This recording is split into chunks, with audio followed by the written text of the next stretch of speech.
name is Lorelai. I'm the host of tonight. And today I have with us Andie James. Welcome, Andie. Hi. Hi, thank you so much, Lorelai, for having me. This is exciting because we are both hosts, but now you're on the, in the Yeah, seat. And no, it's fun. yeah, so after 15-year career in student and academic development and higher education, Andie took a leap of faith and decided to try her hand at writing. She decided to start with a focus on historical romance as she loves the fantasy inherent to the genre and the way a historical lens can provide a different perspective to understand contemporary issues. Andie is also the host of First Encounter, a podcast exploring both the foundations and the future of historical romance. She lives in Fairview, Oregon, correct? Yes. Wonderful. Well, to begin, can you share with us something that made you smile today? Yeah. Actually, it was knowing I was going to be doing this. I was really excited because I mean, as you mentioned, I host a podcast. I'm used to talking to people about their books, historical romance in general, but I don't do a lot of this stuff myself. And well, I have been on my friend Catherine Grant's podcast. That's the historical romance sampler. That was really just talking with Catherine and talking about my book. And I haven't really had an opportunity to chat with readers like this. So I was very excited. So thank you. Wonderful. So,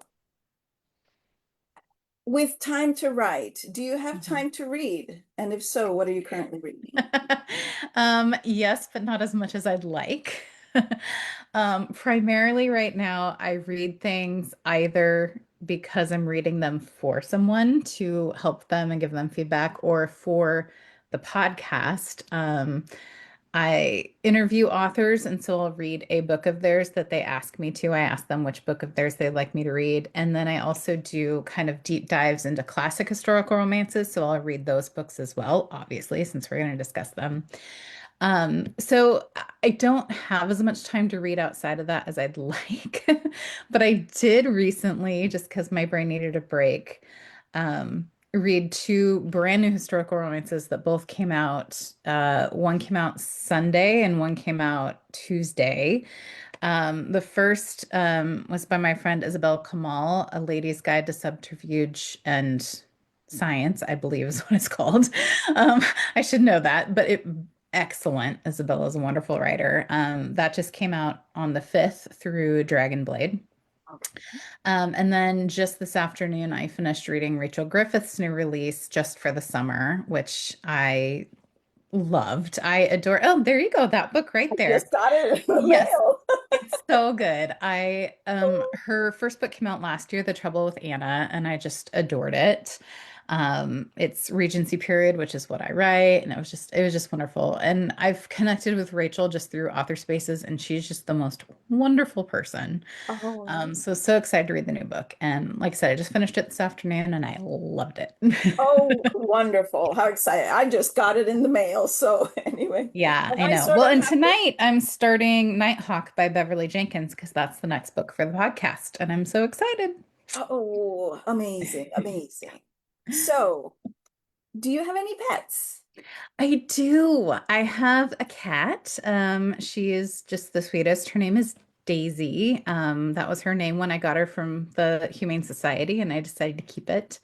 And she's only been with me for a few months. I adopted her in February. Yes. Oh, Yeah, because my long-term kitty that I'd had forever and ever lost him at 17. And so gave it a few months, and then I got my Daisy girl, and she's just the sweetest. I adore her. And she's sleeping on my bed right now, but she may like honestly jump up on the oh, desk as we're talking. So be prepared. welcome. She's welcome anytime. She can Yes. be on, no worries. Yeah. So are you tea or coffee or something? I like both, but I'm very much a coffee person. Like I have to have my coffee in the morning.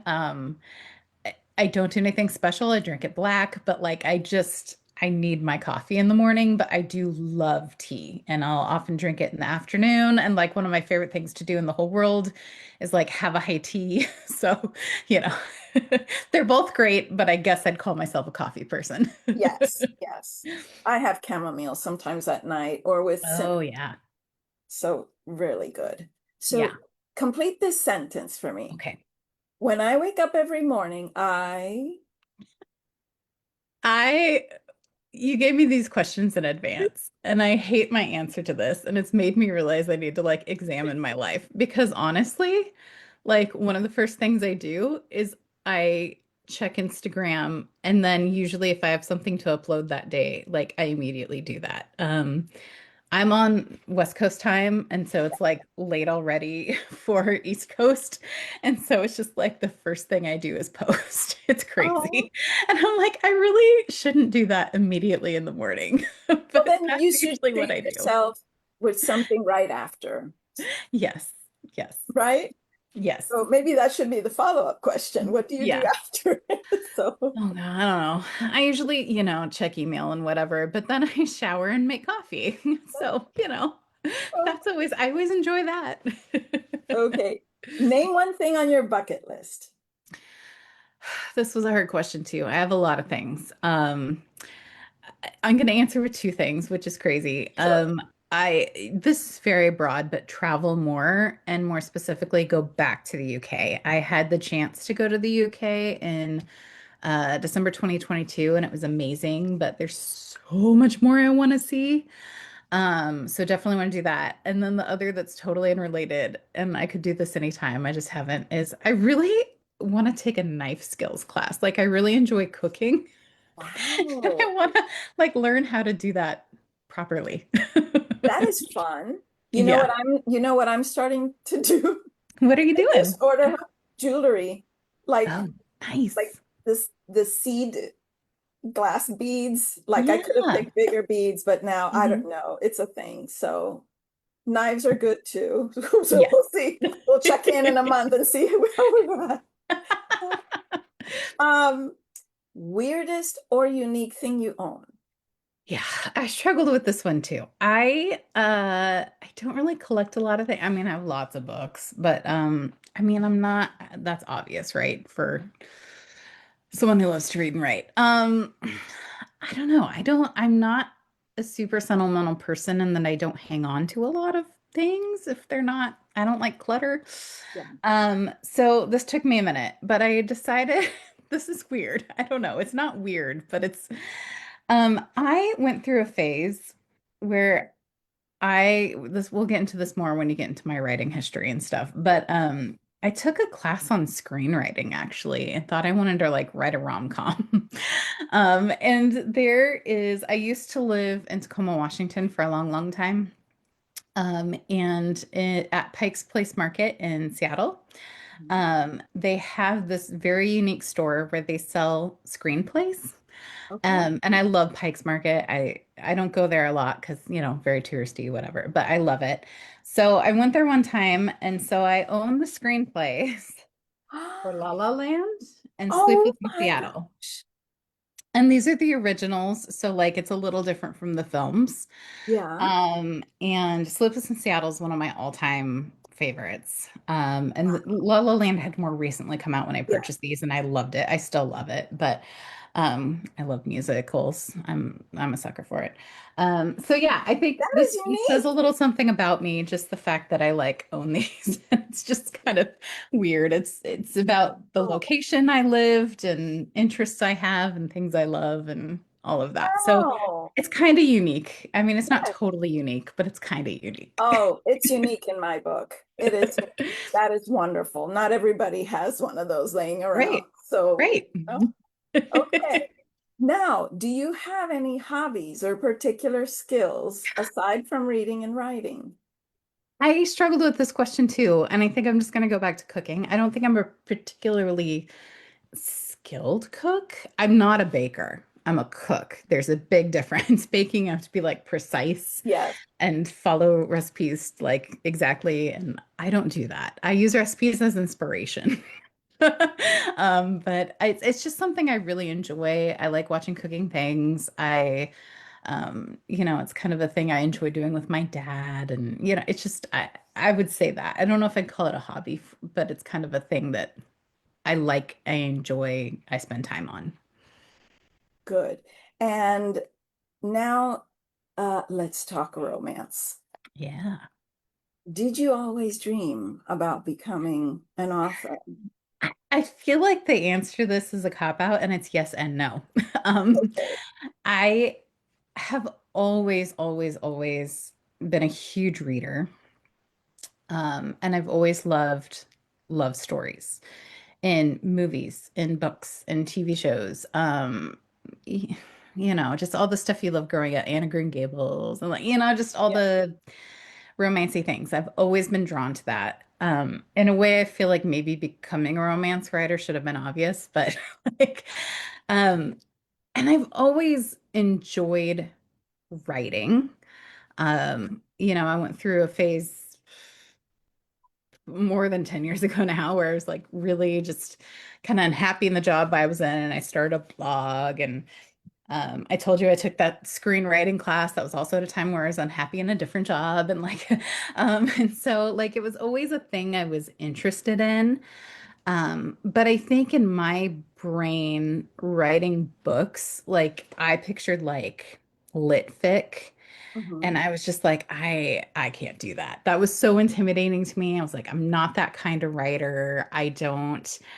Um, and even to this day, I still think of myself more as a storyteller than a writer, which is not a huge difference in distinction, but I think it is different.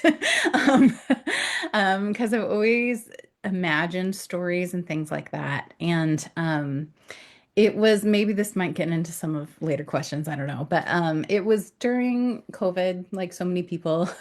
I had read romance growing up. I mean, but it wasn't like the primary thing I read.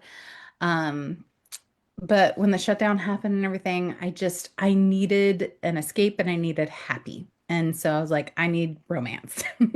I knew enough about it to know that because it always has the happy ending. And so I started reading it, and it was like I just went down this hole and I've never emerged. And I'm happy to be here. And I still occasionally read some mystery and stuff, but like this is now where I live and where I'm happy. But when I started reading it was kind of the first time that I was like, oh, I think I could write this. Like I could picture it. Like these were the kinds of stories that I used to like dream up in my head as a kid and things. And so I was like, I think this could maybe click, this could maybe fit. And again, trend, I was kind of unhappy in my job. And so I was like, I think I want to try this. Um, and I did. And you did.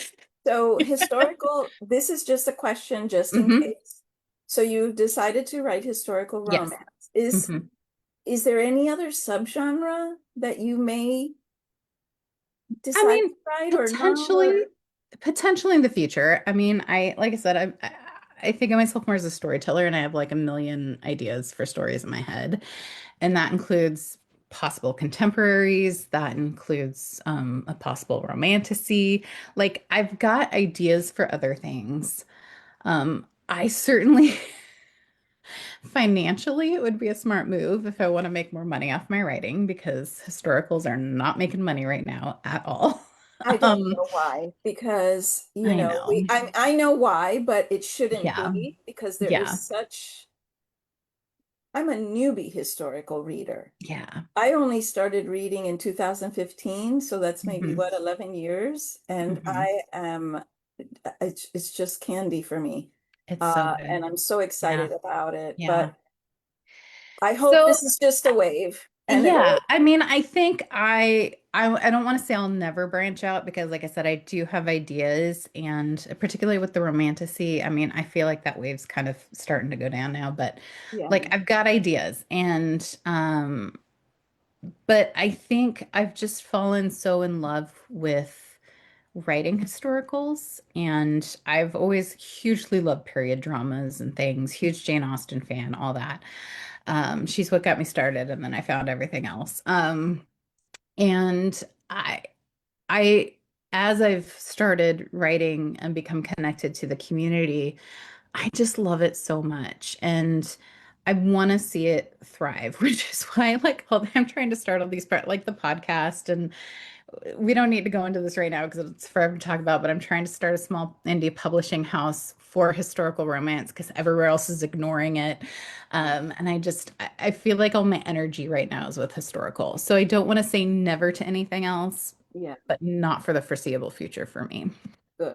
Well, I will say that I read your book and I really enjoyed it. It played like a movie. But Oh, before we thank go you. into that, I just wanted to ask you first, what are three important facts that reader can expect to find in your books, in your writing, in any of your books? What are three things that they Yeah, I think the things that are I would say people talk about with my books and what I have found to be the most consistent. I have five out. I'm in the middle of writing a couple others. And so things that have kind of stand out now, I guess, maybe as yeah. hallmarks of my books. I don't know. Um, I think one, and this honestly plays into probably my biggest insecurity as a writer as well, is my spice level is what I call open door but low spice. Okay. It's very in the middle, and that is very hard to market. um, I I consider my books open door because it's very clear what's happening, even though I don't, it's not explicit. Like I don't necessarily go into detail. You don't necessarily know where hands are, but you know what's happening. Yeah. Um, so I've always considered them open door, but other like readers and reviewers have not. So I'm like, okay, sure. I mean, great. But I don't want to market it as closed door because then people who only read closed door might be offended. Yes. Yes. And I sometimes don't also want to market as steamy because other people have also been disappointed in the lack of spice.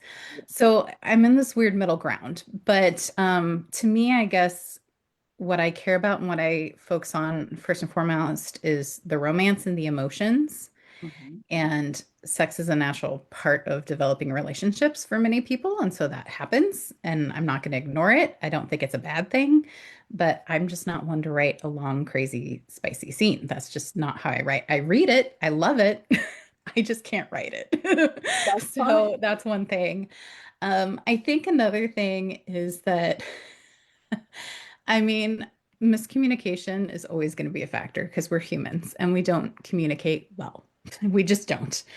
But there's always going to be a point in my books where the characters just have a really honest conversation. Like mature communication is something that happens in my books. Like it Okay. just is. Um, and I think another one is that it's so hard to define terms because everyone sees them Yeah. differently. But I feel like my books are probably a little more on the cozier side, however you define cozy. Um, my books are very focused on the characters, more so than plot. It's very much often more internal conflict rather than like a big messy outside plot. Like no one's gonna get kidnapped in one of my books, right? Yeah. I don't write the high adventure. I write more kind of the everyday. Um, and just kind of fighting through learning about our own flaws and challenges and holdups and all those things. So I think that's kind of Yeah. trends you see across my stories.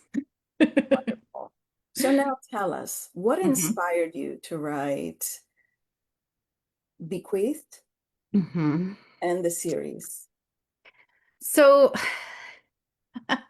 I always have such a hard time answering these questions because I don't know exactly where the ideas start sometimes. Like they just do. Um, I think the idea for this series came to me first. Mhm. It actually kind of started with the third book in the series, which I'm writing right now and will come out later this fall in fall. Um, and then I started thinking through like I just finished my initial series of books. It's a three-book series, and I was kind of contemplating what's next, and I was thinking through. And then as I thought through that book and those characters, well, how could we connect this to other people? What kind of other stories am I interested in writing? And the other books just kind of evolved from there. And at some point, I mean, I knew I wanted it to be a family. That's probably the Bridgerton influence, I'm not going to Yeah. lie. Um, and so I was looking for ways that we could be connected through siblings and cousins and all of that. So the Beaumonts were born, the Beaumont family. The series is the Beaumonts. Bequeathed is the first book in the series. This is what you read, and we're going to chat about tonight. And so I decided to focus it on kind of the new Marquess, the new head of the family. I knew I wanted this to be kind of like a change in family dynamics a bit. And so that was West, our hero, kind of was born, and I was trying to figure out who could be what I wanted the book to maybe be about, who would be a good match for him. I thought for a while it would be interesting. I don't think the book really ended up this way, honestly, but kind of the impetus for Priscilla, our heroine, was I was like, I kind of want to write a redemption story a little bit. And that's what made me choose Priscilla as the heroine because Priscilla appears in my first series as a side character in the second book. Mm. And we learn more about kind of her past mean girl tendencies. Um, and she's very much over them when we meet her in Bequeathed. Like she's already kind of redeemed. So I don't think it is quite as much a redemption story. But she just kind of, I never intended her to be a main character. Otherwise, I probably would have chosen a different name. Like, I don't not like the name Priscilla, but it just isn't like, I don't know, it doesn't scream leading lady to me. I don't know. But now she's going to be a main character in this whole series. But yeah, so it just, I don't really know how my brain connects these pieces. It just does. And so I sketched out kind of the basics for plotline characters and connections across the entire series. It's going to be a 7 book series in the end. I have Wow. much more to write. But yeah, and so I figured out kind of just where I wanted to start with West, kind of revamping the family, healing some wounds that we learn about in the past. There was a rift in the family. Um, so it's going to follow the 3 kind of main Beaumont siblings and then their cousins and a step cousin. So 7 total. Yes. I don't know if that answers all the question, but Yes, yes, it does. So, what do you hope readers will experience or gain when they read the Beaumonts or any of your books? What is your hope I for? really, for me, it's just, I think, reflection on like the character growth is always the important part to me. Um, and so I think it's thinking through whether or not you can relate to the character, just thinking about how we deal with our own insecurities, questions of our past, how we move on from things. I think that's kind of the main piece. I mentioned book 3 is kind of where the idea started with me, and that's the one I'm writing right now. I'm very excited for this one. I can give you a little bit of insight, I guess. Sure. So I was Um, going to ask you, yeah. but if is that the one that you're currently working on? Yes, so I'm currently working on that, and I'm also finalizing. I just announced Monday, I guess, is kind of a multi-author collaborative series of autumn set novellas. Oh, The series called A Match Made in Autumn. So I have a novella in that series coming out, so I'm just finalizing that as well. That book's called Stay Here Forever. I'll be doing the cover reveal and blurb and all that next Wednesday on the 15th. So check oh, it out on wonderful. Instagram if you want to know. But yeah, but then this 3rd book in the Beaumont series, it's going to be called Beloved. I love it. And it focuses on Colleen, who is West's sister, who we do meet in Bequeathed. Hmm. And I'm really excited about it because I think it just I conceived this before Trump 2.0. Sorry, I'm gonna get a little political. I won't be offended if you don't feel the same as me, but um I feel like there's such an emphasis right now on culturally, but also kind of from the administration stuff where people are like, people need to be married and have more children and traditional lifestyle and all of this. And I am a 42-year-old single childless cat lady, never married. Like, that's so not my life. And so Colleen's going to be dealing with I don't, this is going to happen in the first few chapters. It's not really a spoiler, but when we meet her in this book, she is married, and her husband's going to die at the beginning of the book. She finds herself widowed, and because she was never able to have children, she essentially gets nothing. She's kind of screwed out of everything, which was, her father agreed to this in their marriage agreement and everything. And so it's very much going to be this question of wanting to be recognized as having worth beyond being able to just have children. And I love children. I think they're wonderful. I'm not dissing anyone who has children. I'm just, Yeah, yes. yeah. There's Um, there's there's a world and a mhm. story for everyone, Yes. for those Yeah. who have and those who don't. Yes. But just very much kind of the you have worth in and of yourself. Yes. Yeah. Where can readers find you? Where Tell can you us. find me? In terms of social media, Instagram's really the best place. I mean, I have a Facebook page. I'm on Threads, but that's not consistent at all. But Instagram is where I kind of live. It's my happy place of social media because it's hard out there. So that's the best place to find me, and that's just at Andie James Author. It's all one word, Andie James Author. And that's also my website is andiejamesauthor.com is my website. And you can sign up for my newsletter there. That's also where you can find information on my podcast, Wonderful. First Encounter. There's info on the website about that. Um, Also, social media that you can follow for the podcast. So, Wonderful. yeah. That is exciting. Well, thank you so much for sharing Yeah. all these insights about you, your podcast, all your writing. This has been wonderful. And Yeah. so now we're going to meet with the Lit Lair ladies at Perfect. Let's Talk Romance Books. And to everyone watching, thank you so much for joining us. Thank you. And I'll see you next week with another amazing author. Bye for now.